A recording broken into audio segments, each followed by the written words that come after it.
அரியலூரில் மக்காச்சோள பயிர் பாதிப்புக்கு நிவாரணம் மற்றும் காப்பீடு தொகை வழங்க வேண்டி மாவட்ட ஆட்சியரிடம் மனு.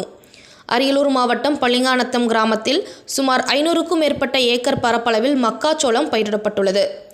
இந்த மக்காச்சோள பயிர்கள் புள்ளம்பாடி வாய்க்கால் பாசனத்தை நம்பி பயிர் செய்யப்பட்டுள்ளதாக விவசாயிகள் தெரிவிக்கின்றனர்.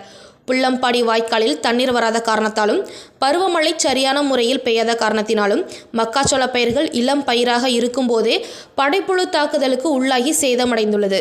இது குறித்து உதவி வேளாண் இயக்குநருக்கு தகவல் தெரிவித்தோம். கிராம நிர்வாக அலுவலருக்கு தகவல் தெரிவித்து மக்காச்சோள பயிர்களின் சேதம் குறித்து விவரங்கள் கணக்கெடுக்கப்பட்டது. எனினும் இதுவரை எவ்வித நடவடிக்கையும் எடுக்கப்படவில்லை என விவசாயிகள் குற்றம் சாட்டுகின்றனர். இதனைத் தொடர்ந்து பள்ளிங்காநத்தம் கிராம விவசாயிகள் மாவட்ட ஆட்சியரை சந்தித்து தங்களுக்கு உரிய நிவாரணம் மற்றும் காப்பீடு வழங்க வேண்டி மனு அளித்தனர். உள்ள சக்கை தான் இருக்கும், ஒன்றுமே இருக்காது.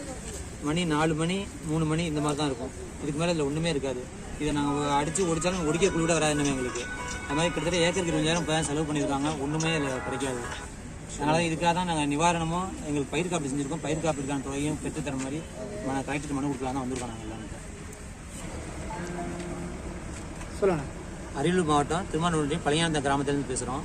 அப்புறம் சோளம் போட்டது வந்து மழை இலை போட்டு ஒரு 30 நாளுக்குள்ளேயே மழை அதிகம் பெஞ்சதுனால பயிர் சரியாக வளராமல் இருந்து நிறையா பயிர் அப்படியே காட்டில் போயிடுச்சு. 1-2 வளர்ந்ததும் பின்னாடி மழை சரியான மழை பெய்யாதனால கருது நல்லா பெருசாக வாங்காமல் இந்த மாதிரி சின்னதாகவே வாங்கி இல்லை ஒரு 4 மணி 3 மணி இந்த மாதிரி இன்னும் போயிடுச்சு.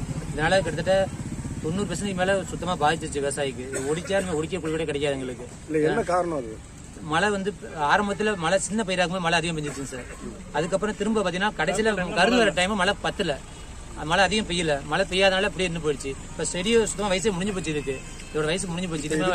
மருந்து இல்ல அந்த குறிப்பிட்ட ரகம் மட்டும்தான் இது மாதிரி இல்ல எல்லா சோளமும் எல்லா ரகமும் இப்போ நான் எங்கள் ஊர் பக்கத்தில் விளாகம் போட்டிருக்காங்க, அங்கே சன்னாவூர் போட்டிருந்தாங்க கொஞ்சம் பேர். எங்க ஊர் சுத்தமா விளாகோட பாதிப்பு தெரிஞ்சு எங்க சுத்தமா முடிஞ்சு போச்சு. எதுக்காக வந்திருக்கீங்க? சுமார் 1000 போட்டிருந்தோம். இப்போ நாங்கள் வந்து எங்களுக்கு இதுக்கான நிவாரணம் பெற்று தரணும். அதெல்லாம் பயிர் காப்பீடு செஞ்சிருக்கோம். அந்த பயிர் காப்பீடு தொகையும் எனக்கு கிடைக்க செஞ்சுன்னா நல்லதா இருக்கும்.